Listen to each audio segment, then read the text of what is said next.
하나님 말씀 열왕기하 18장 18절에서 25절까지 말씀입니다.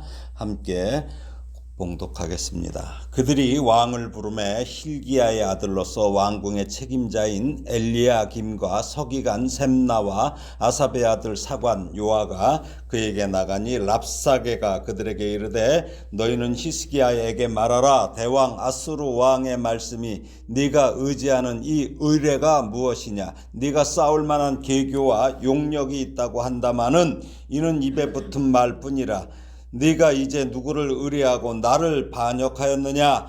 이제 네가 너를 위하여 저 상한 갈대 지팡이 애굽을 의뢰하도다. 사람이 그것을 의지하면 그의 손에 찔려 들어갈지라. 애굽의 왕 바로는 그에게 의뢰하는 모든 자에게 이와 같으니라. 너희가 내게 이르기를 우리는 우리 하나님 여호와를 의뢰하노라 하리라. 마는 히스기야가 그들의 산당들과 제단을 제거하고 유다와 예루살렘 사람에게 명령하기를 예루살렘 이 제단 앞에서만 예배하라 하지 아니하였느냐 하셨나니 청하건대 이제 너는 내 주 아수르 왕과 내기하라. 네가 만일 말을 탈 사람을 낼 수 있다면 나는 네게 말 2,000마리를 주리라. 네가 어찌 내 주의 신하 중 지극히 작은 지휘관 한 사람인들 물리치며 애굽을 의뢰하고 그 병거와 기병을 얻을 듯하냐?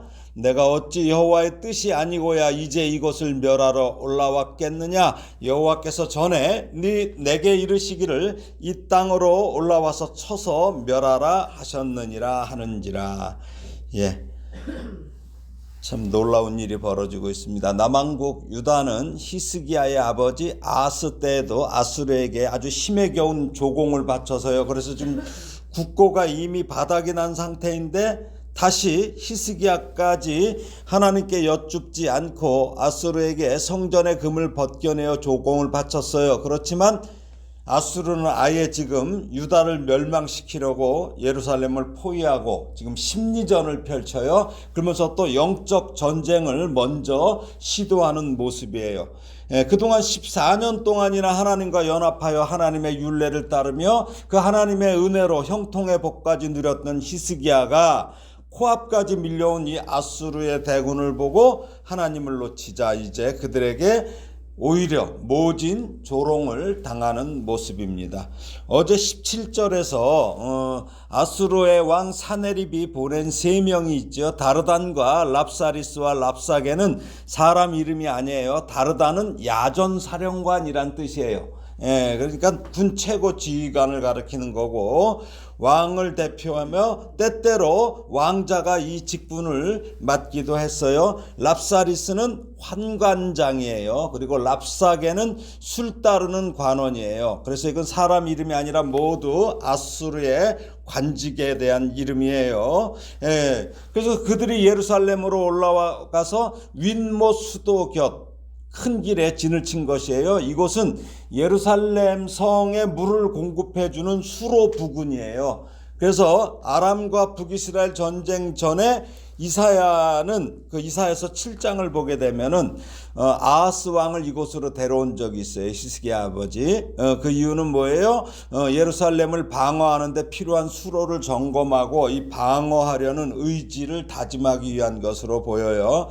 이 윈못 그 수로는 히스기야가 아수르의 위협에 대처하고 성이 포위됐을 경우에 성 밖에 있는 기온샘으로부터 성 안으로 물을 끌어들여 오기 위해서 만든 것이에요. 기드론 골짜기 옆에 위치한 동쪽의 기온샘에서 이게 예루살렘 남서쪽의 이 평평한 지대의 실로암 연못에 이르는 이게 약 550m의 수로를 만들었어요. 이 터널이 1800년 후반에 발견이 됐어요. 발견됐는데 기온샘은 하루에 3번이나 4번 이렇게 서너 차례 40분 동안 많은 양의 물을 뿜어냈다고 합니다. 그래서 그렇다면 히스기야가 왜 이 당시에 이 난공사인데 이 지하 터널을 팠던 것일까요?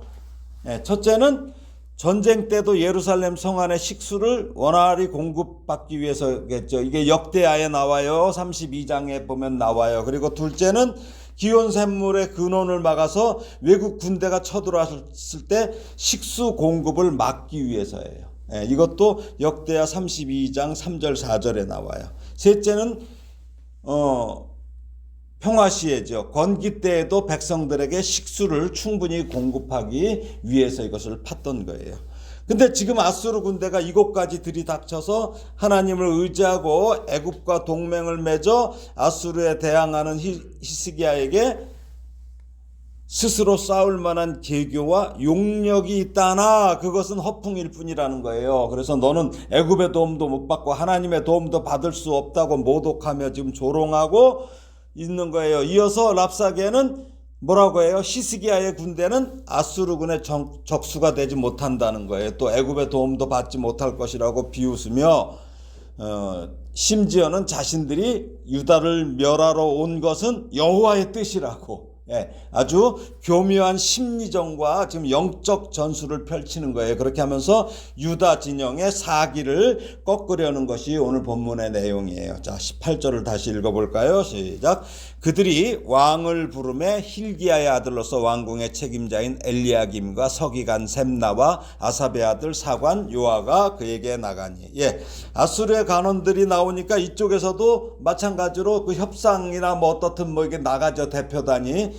그래서 나가는데 세 사람이 나가는데 hil기야의 아들로서 왕궁 책임자 엘리야김인데 여기 이사야서 22장 20절에 보면 이 엘리야김은 셈나, 지금 두 번째 나오는 셈나를 대신하여 이스라엘의 장관이 됐다고 이렇게 전하고 있어요. 거기에 보면 이 사람이 그러니까 수석 대표인 거예요, 엘리야김이. 그리고 서기관 셈나인데 여기 이사야서 22장 15절에서 이렇게 쭉 보면은 원래 이 사람이 왕궁의 책임자였어요, 원래. 근데 자신의 지위를 이용해서 높은 곳에 무덤을 만들다가 이사야에게 책망 듣는 내용이 나와요, 이사야서에. 그래서 엘리야김이 셈나를 대신하여 왕궁의 책임자가 된 것으로 보여요.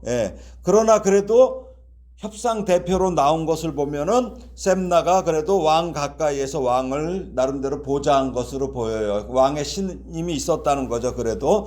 그리고 마지막이 아삽의 아들 사관 요아가 함께 나갑니다. 요아는 명칭대로 아수르와 유다의 회담에 대한 기록을 담당했을 거예요. 그렇죠? 일일이 다 기록하잖아요. 그게 역사가 되니까.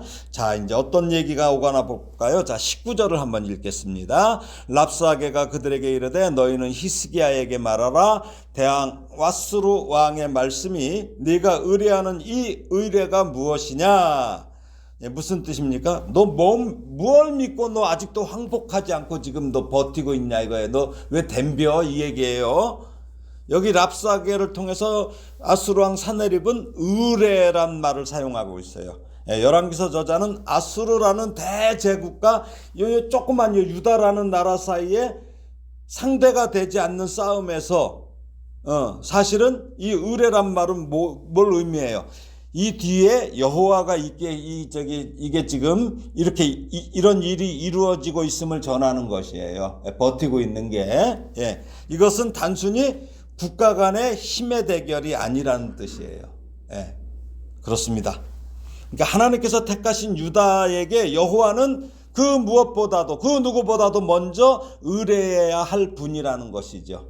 지금 히스기야는 이처럼 어려운 국면에서 처음에는 그런 조공을 바치고 그랬지만 이제는 여호와를 유일한 선택으로 받아들이고 의지하고 있는 거예요. 그래서 히스기야는 아수르의 이 사네립이 항복하라 이 말에 흔들리지 않고 지금 항복하지 않고 있는 거예요. 그러니까 너 뭘 믿고 지금 까부냐 그래서 이 얘기가 나오는 거고, 세상은 이처럼 하나님을 버리고 자신에게 항복하라고 압박합니다. 너 예수 믿고 잘된 거 있어? 아니, 너 뭐 매일 그 모양이잖아. 뭐 그렇게 양심 있는 척 하지 마. 뭐 누가 알아줘? 뭐 이러는 거예요. 우리에게 그래요. 너 꼬라지 봐봐. 뭐 이러고 있는 거예요. 세상은 눈에 보이는 것을 믿습니다. 눈에 보이는 것이 능력이 돼요.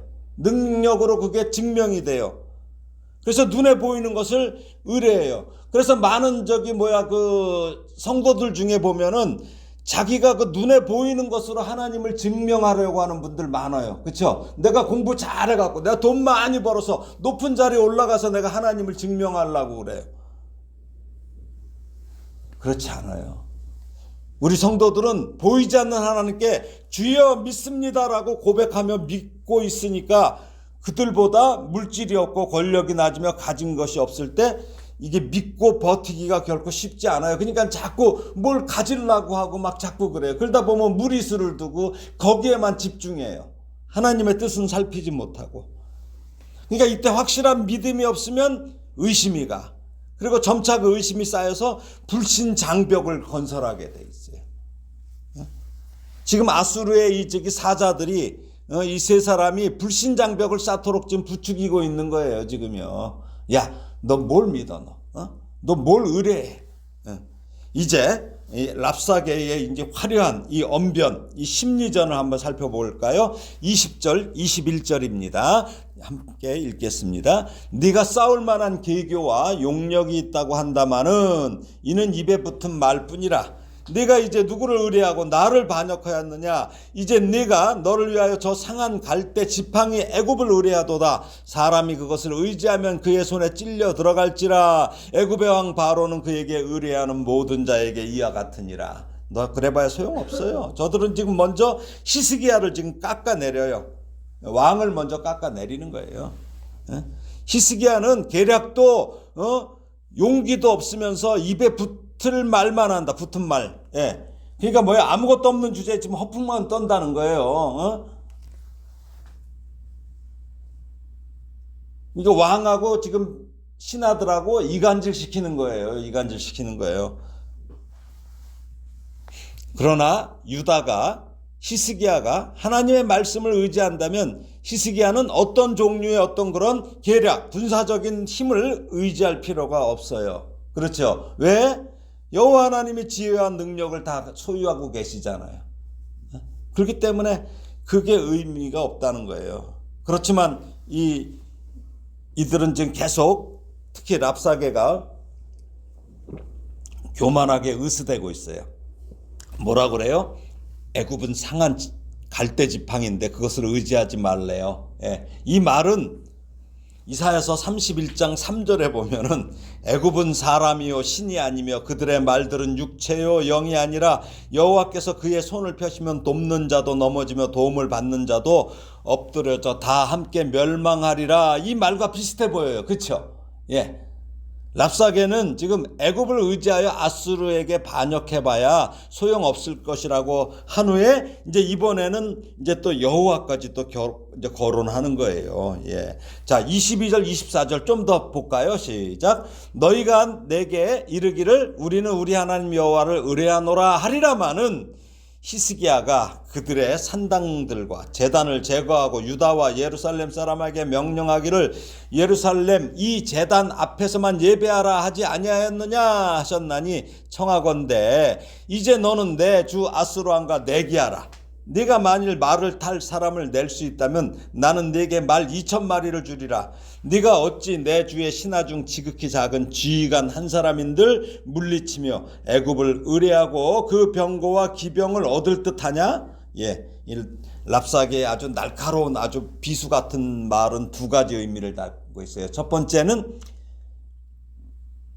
이 히스기야가 종교개혁의 일환으로 산당들과 제단을 파괴한 것이 지금 와서 무의미하게 됐다는 거예요. 너 쓸데없는 짓 했다는 거예요. 많은 백성들이 산당에서 여호와께 제사를 드렸지만 히스기야는 이것이 우상 숭배의 동기가 있다고 해서 그 산당들 다 제거해버렸잖아요. 파괴했잖아요. 그런데 지금 랍사게의 말은 히스기야의 그런 행위 자체가 하나님께 범죄한 것이며 백성들의 종교적 권리를 빼앗은 것이라는 뜻이에요. 그러니까 이간질하고 있는 거예요, 지금요. 그래봐야 지금 니네 지금 이렇게 침략당하고 있지 않냐, 지금. 그래서 히스기야의 그런 종교적인 혁신이 지금에 와서는 그가 하나님을 의뢰하여 한 행위였다고 주장할 만한 근거가 없다는 거예요. 사실 히스기야의 이 종교개혁에 대한 랍사게의 비판은 당시 히스기야의 순수한 열정, 신앙으로 뜨거웠던 그 가슴에 비수를 꽂는 아주 예리한 말이 될 수 있어요. 이런 관점에서 랍사게는 어때요? 이 같은 말을 함으로써 히스기야의 기세를 나름대로 꺾는데 성공했을 수도 있어요. 자칫 왕과 백성 사이에 이 이간질을 시키기 아주 적절한 내용을 지금 이제 떠드는 거예요. 그러면서 랍사게는 유다의 현재 상태를 들추어 현실을 파악하라고 또 회유해요. 뭐라고 그래요? 자기 왕과 내기하래요. 내기하래, 내기.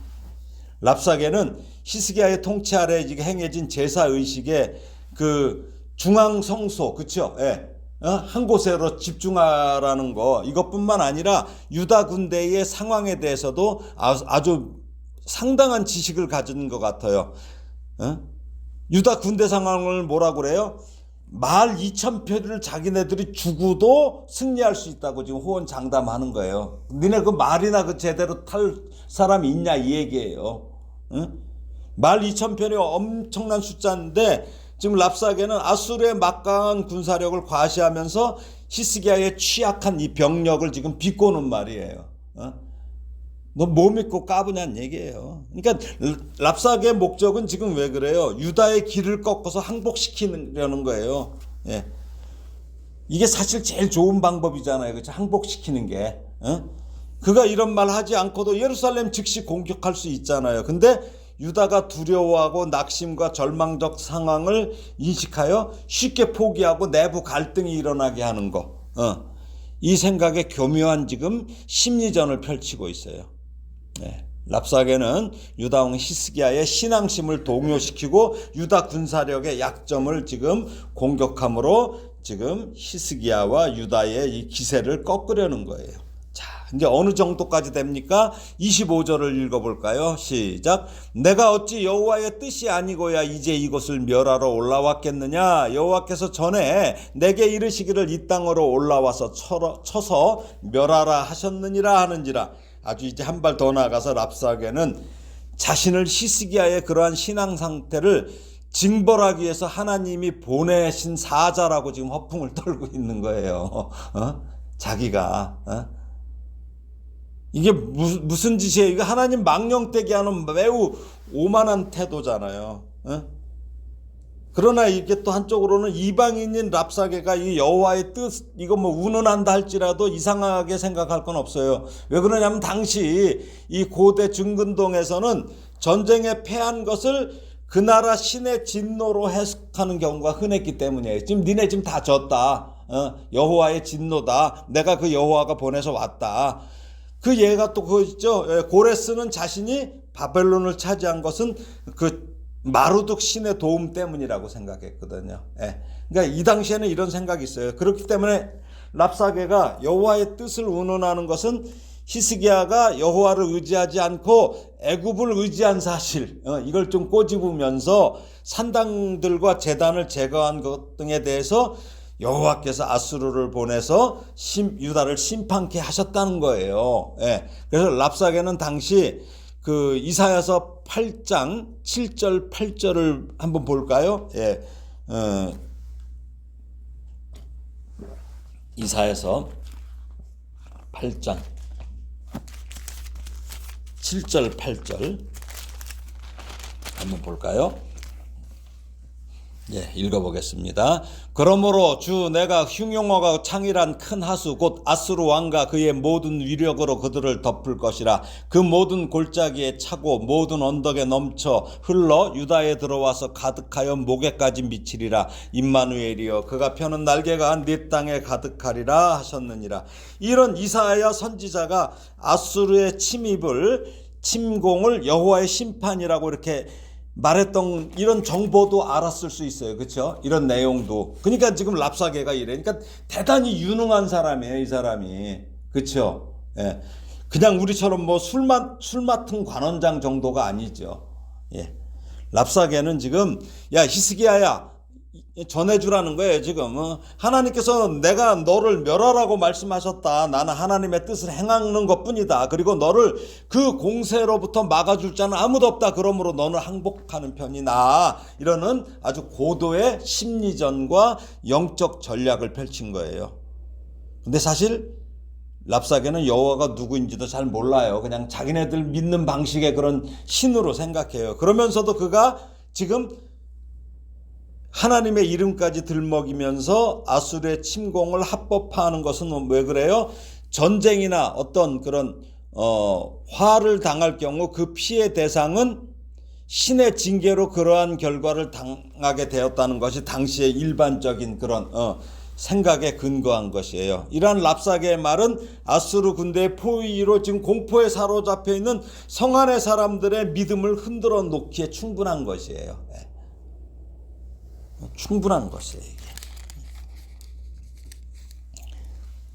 그래서 그들 중 아마 일부는, 성안에 있는 사람들 일부는 이 사건이 하나님께서 히스기야와 남유다를 버리셨기 때문이라고 생각할 수도 있어요. 그렇죠? 예, 충분히 그럴 수 있어요.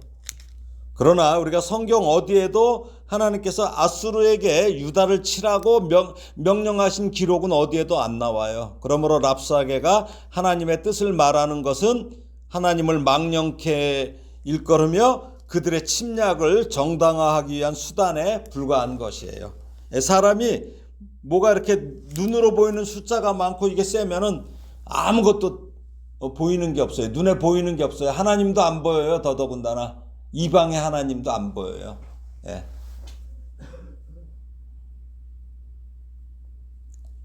그런데 세상에는 하나님의 뜻을 빙자하여 이렇게 자기의 탐심 채우며 그것에 정당성을 부여하려는 자들이 많아요. 그렇죠? 예, 이렇게 하나님 뜻이라고 나와요. 이렇게 오늘날 하나님의 뜻을 빙자해서 자기 탐심을 채우려는 자들, 그렇다는 거죠. 그래서 우리는 이 하나님의 뜻을 빙자해서 사욕 채우려는 자들을 경계해야 돼요. 그러니까 누가 혹시 하나님의 뜻이라고 해도 선뜻 응해서는 안 돼. 한동안 그게 많았어요. 뭐 교회 짓는 것이 하나님의 뜻이라고. 어떤 교회들 많이 그런 교회 있어요. 그래갖고 집까지 담보로 잡혀갖고 보증 쓰고 뭐 이렇게 하고, 이게 하나님의 뜻이라고. 아니라는 거죠. 하나님의 이름으로 말하고 또 하나님의 뜻이라고 해서 그들 모두 경건하고 하나님의 보내심을 받은 일꾼이라고 생각하면은 그 오산이에요. 이 세상에는 하나님의 이름으로 예언하고 또 여러 기사와 이적을 행할지라도 하나님과 상관없는 자들이 많아요. 그래서 우리 주님께서 뭐라고 그래요? 내 이름으로 그렇게 한다 할지라도 내가 모른다고 그러시잖아요. 자신을 하나님의 종이라 하는 자들 중에도 이 가짜들이 얼마든지 있음을 성경은 경고합니다. 뭐 겉으로 보기 아주 경건하죠. 거룩하죠. 그러나 속은 어때요? 노략질하던 그 이리, 양의 탈을 쓴 이리, 이런 자들이 한둘이 아니에요. 그렇다면 어떻게 해야 됩니까? 말씀을 깊이 읽고 묵상해야 돼. 그러니까 말씀에 답이 있는데 말씀 많이 안 읽으니까 그냥 그런가 보다 하고 막 울리고 웃기고 그러면은 넘어간다는 거죠. 말씀보다 더 진실하고 정확한 것 없습니다. 급히 먹으면 어떻게 돼요? 체하죠. 신앙생활도 마찬가지예요. 한 걸음 한 걸음 걸어가는 거예요. 무슨 이적, 능력, 여기에 정신 팔리면 안 됩니다. 막 무슨 체험했다고 하면 그 사람 앞에 가면 그냥 쫄려갖고 해갖고 정신 놓고. 말씀을 정리합니다. 다윗이 행한 대로 행했던 히스기야도 한순간 하나님을 놓쳐서 어려운 일을 당하고 있습니다. 급기야 이제는 이방인들이 하나님의 뜻을 운운하면서 재차 지금 하나님을 놓치도록 유혹하고 있어요. 열왕기서는 참 재미가 없지만 재미가 있습니다. 한 걸음씩 한 걸음씩 걷는 분들에게는 재미가 있어요. 밥을 오래 씹어야 그 속에 영양소를 온전히 섭취할 수 있듯이 성경 말씀도 천천히 오래 씹어야 영적 영양소를 온전히 섭취할 수 있어요. 그래야 이 험한 이 세상에서 미혹당하지 않아요. 믿음이 무엇입니까? 믿음이 나는 할 수 없다는 것에서 출발합니다. 믿음은 오직 하나님만이 하실 수 있다는 것이 바로 믿음이에요. 근데 우리는 급할 때 신앙으로 포장된 신념을 신앙처럼 믿으려고 해요. 그러다 보면 내가 할 수 있다는 생각이 들어요. 그렇게 되면 어떻게 됩니까? 물질이나 권력이 하나님보다 커 보일 때 하나님을 놓치게 됩니다. 그래서 기도 가운데, 말씀 가운데, 찬양 가운데 하나님의 뜻을 찾고 그 하나님과 연합하는 복된 성도가 되기를 예수님의 이름으로 축원합니다. 아멘.